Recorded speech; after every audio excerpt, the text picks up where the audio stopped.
Where is God found? This is a question that many people have asked and still ask.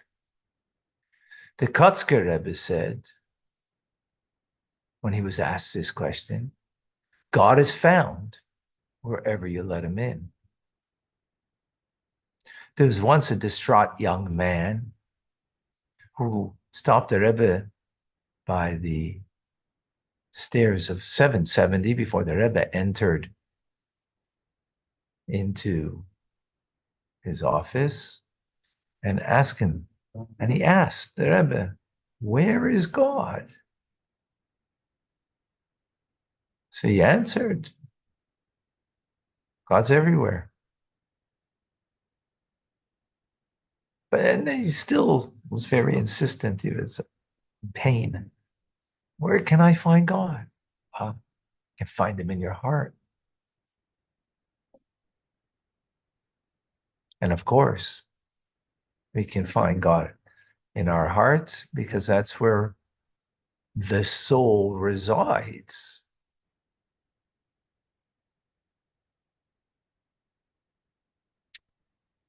It's in the brain and it finds expression in the heart. And that's why the soul has an inherent love for God that it wishes to express in order to be connected. Welcome to Tanya Today. I'm Rabbi Ronnie Fine coming to you from Chabad Zuchen Kadeshim in Montreal, Canada, where it's a privilege and a pleasure to share with you the Tanya. Tomorrow we will conclude the first book. The first book, Sefer Shel Beinanim, the book of the intermediate, giving us a way to become a Beinani, and all of us, we're BITs, Beinani in training, where we gain self-mastery over our actions, over our words, our speech, the way we communicate, and even our thoughts, at least our willful, cogitated thoughts. We are dealing with, where is God reside?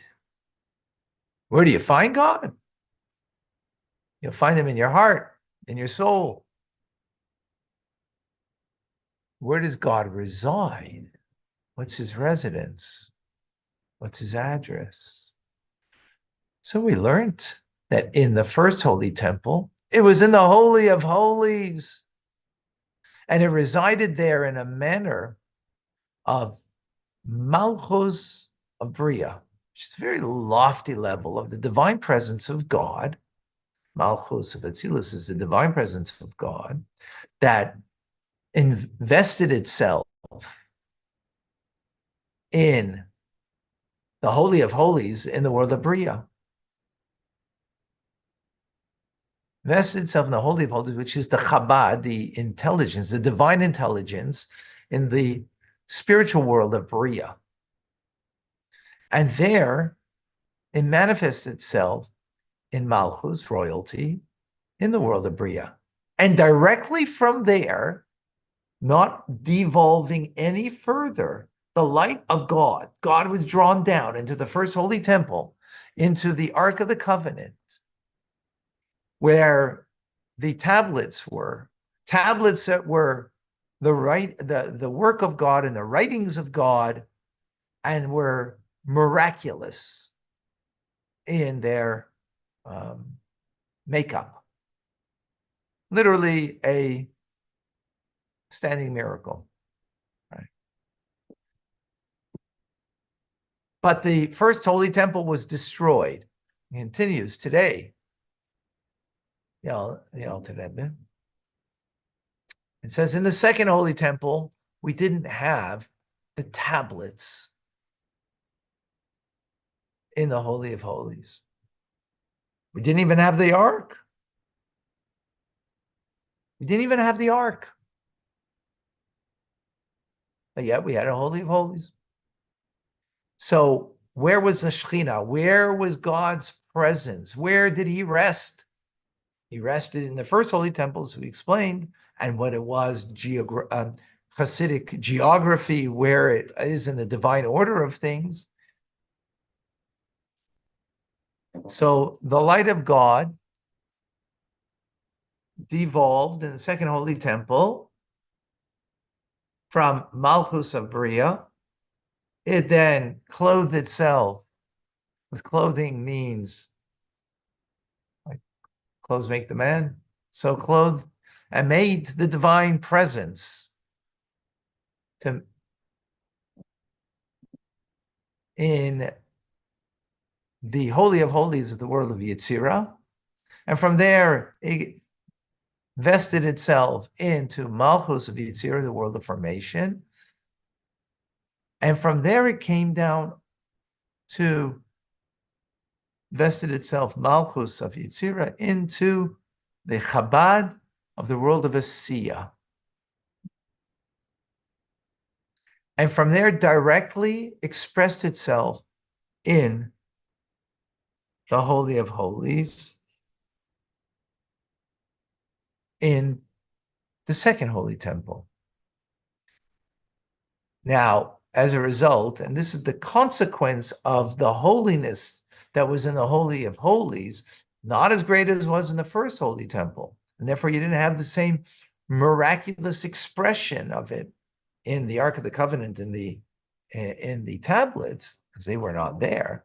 But yet, it's still a holy place that only the high priest, the Kohen Gadol, can enter once a year. And there were still many a miracle, as the Mishnah and Pirkei Avos points out. Shashvi, the Alter Rebbe doesn't bring down, interestingly. But that's where God resided in the second holy temple.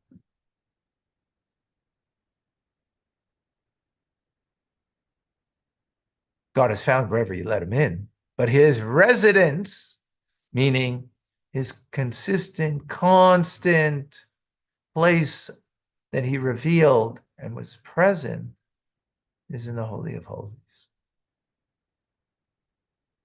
Today, the second temple has been destroyed. Actually, it was destroyed in the year 69, which is almost 2,000 years ago. Where is God's residence today? Meaning, where is he there in a permanent fashion, as he was in the first temple, second temple? Where is he now? So our sages say in the Talmud, Ein la kodesh baruch hu, that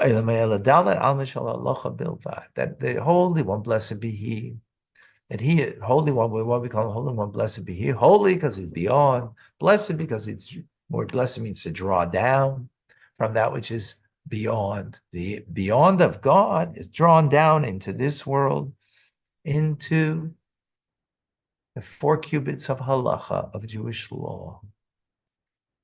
Means the entire Torah, but specifically Jewish law, because Jewish law also incorporates the mitzvahs. That's where God resides. That's where he resides. Therefore, if a Jew sits and engages in the Torah study all alone, we're not alone. We're learning together. But if you were alone, and just for 5 minutes, study Torah, guess what? The Shekhinah, the divine presence of God, will be manifest in you. What is the Hasidic geography of this? So the first temple, it was Malchus of Bria. Second temple, it was Chabad of Asiya, the world of Asiya, the world of action, the spiritual world, right? Second. And today, it goes all the way down to Malchus of Asiya. But important. Have that cup? The cup. Just give me the cup. Thank you.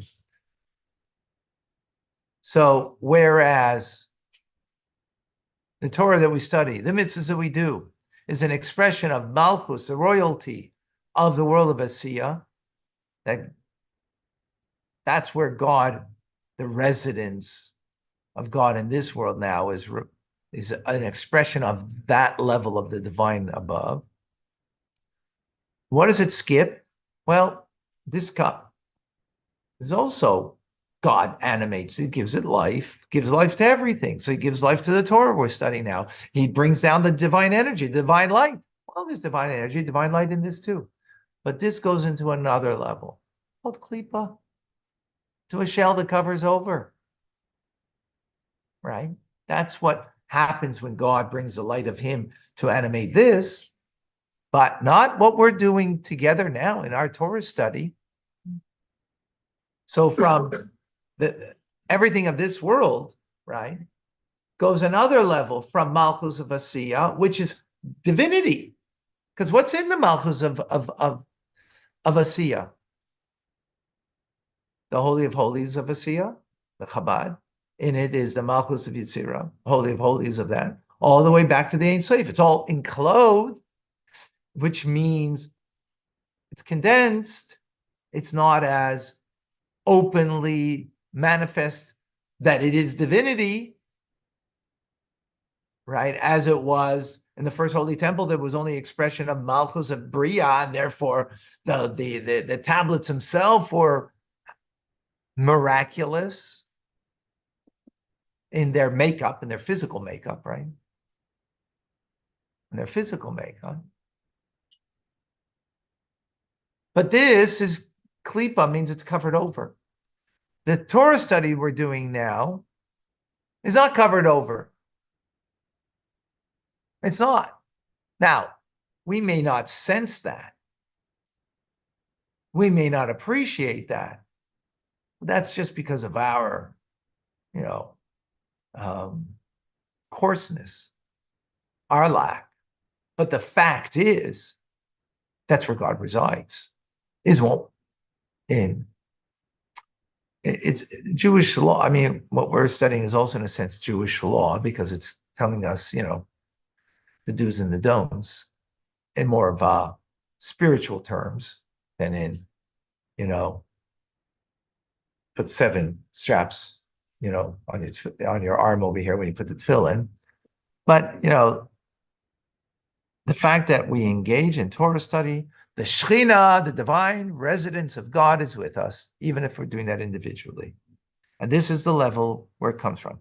It expresses itself likewise because when we speak Jewish law, so it means the mitzvahs too, because the mitzvahs is the divine will of God. So the divine wisdom, the divine will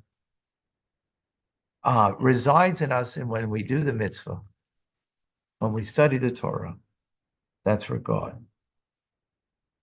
And even mitzvahs that may not have action to them, but most all mitzvahs have some kind of mitzvah. So even, making a blessing, even though it might not, it's only verbalizing it and saying it, right? That's considered an action.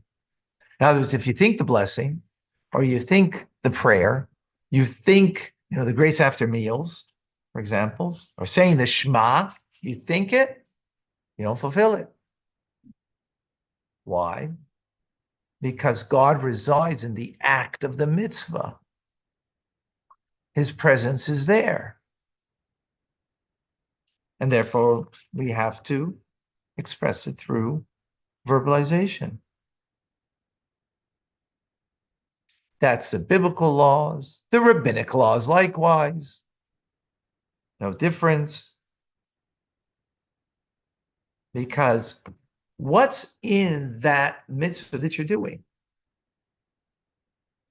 is the will of God, which is the kesser, the crown, and the wisdom of God, which the Torah teaches us that wisdom when we study it.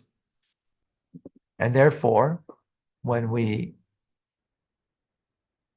study the Torah, do the mitzvah, we're bound up and united one with God. And God is present, very real in a perfect union with us at that moment. So this is where God resides. God's found in your heart, but finding means you got to dig deep to find it, right? Like a treasure, got to find something, right? But God's residence, meaning where God is always, is in the mitzvah that you do and the Torah that you study. Now, it is a lesser powerful light that is revealed compared to what was in the times of the holy temples, especially the first temple that had the Ark of the Covenant together with the luchos, the tablets. But it's no less God's residence. We're not as wowed by it as we would be if we came to the holy temple. But that actually becomes quite a blessing in disguise, if you will. And what is that? When you went to the holy temple and you were wowed, it's because God's presence is there in the Holy of Holies. You experienced it. You sensed it. You just had to show up. Now, though, showing up isn't enough. You got to do. You got to do it. Just do it. You got to do the mitzvah. You got to just study Torah. Yes, it's not the same experience as in the Holy Temple, as we explained what level of divinity it's coming from Malchus Asiya, the lowest level of the divine order of things. So it's not, anything miraculous in a open, revealed way. But you know what?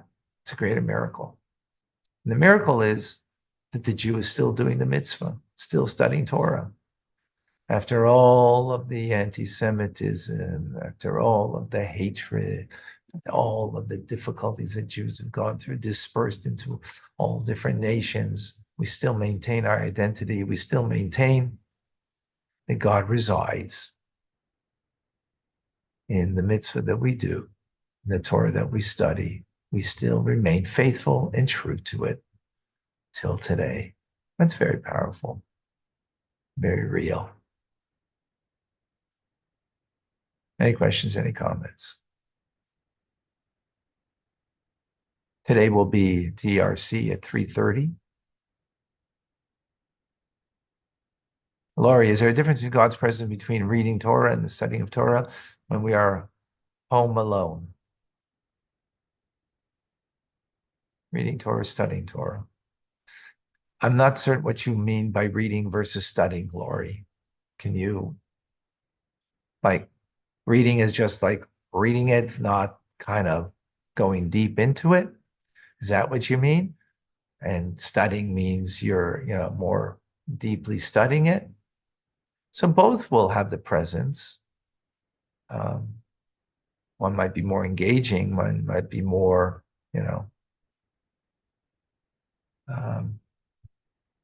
but they both have the presence of the Shekhinah, of the divine.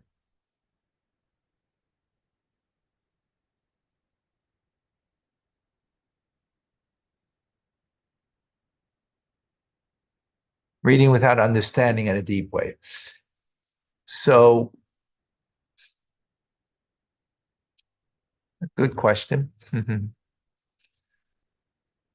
Is there still, God residing there? Yes, especially if it's Chumash or Tanakh, the 24 books of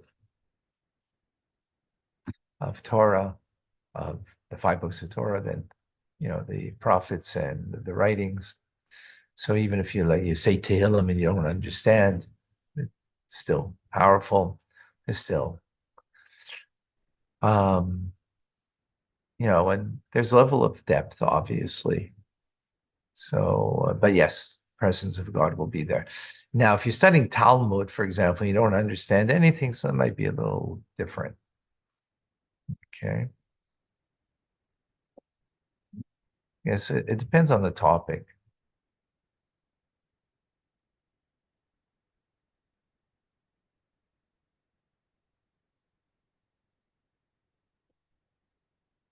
Right. Any other questions? David, any questions? Yeah, the teacher speaks, the student listens. There's no action, you listen. So David's asking a question, good one, is that the teacher teaches, the student's listening. There's no action involved, right? It's just comprehension. So,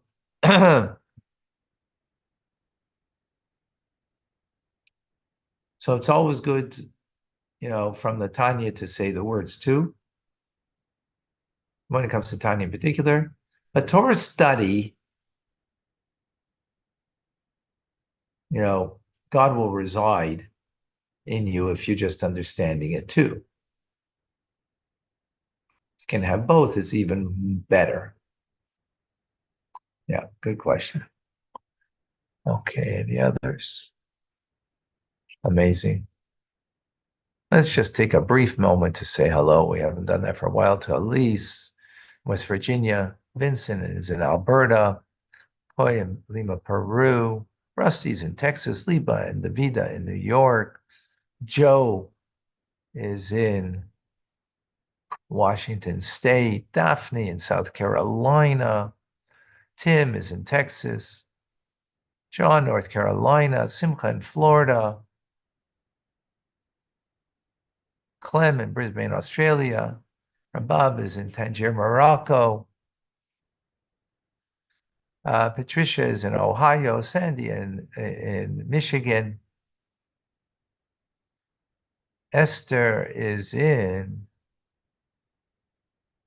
good question, where are you, Esther?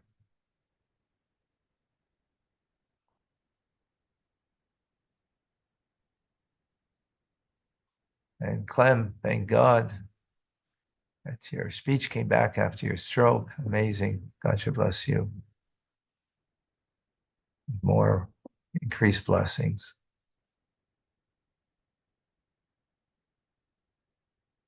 Who else is with us here? Dana in Washington. David in Sacramento, California. Diane is in Arizona. Zara is in Malaysia. Who else? Chava is in Colorado, Boulder, Colorado. Old place to be,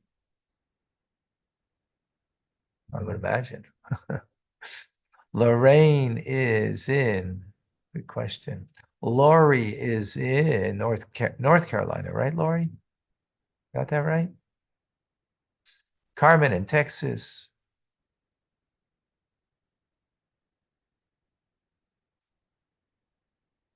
Yes, you can speak the Shema, even if it's not memorized. You don't have to memorize. I mean, nice to memorize, obviously, anything that you can. But you have to read and verbalize what you're reading. Okay, that's important. Who else? Marla is in, remind me, Marla. How can we acquire the books to follow the teachings of the class so we can? How? Go to kahot.org, KEHOT, and you can get, lessons in Tanya. Or chabad.org, you can. Alice in Livshin, Maryland. Susan is in, not certain. Where are you, Susan? Eugenia is in Calgary. Southwest Florida, Susan. Beautiful. We have, who else we have here? Some Instagrammers. We have Rachel, Rabbi Pearl. We have Mac, Art, Milan.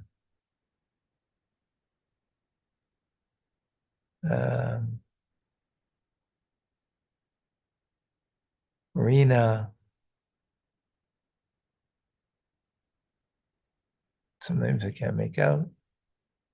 Albans. Brett. Jersey it is, oh,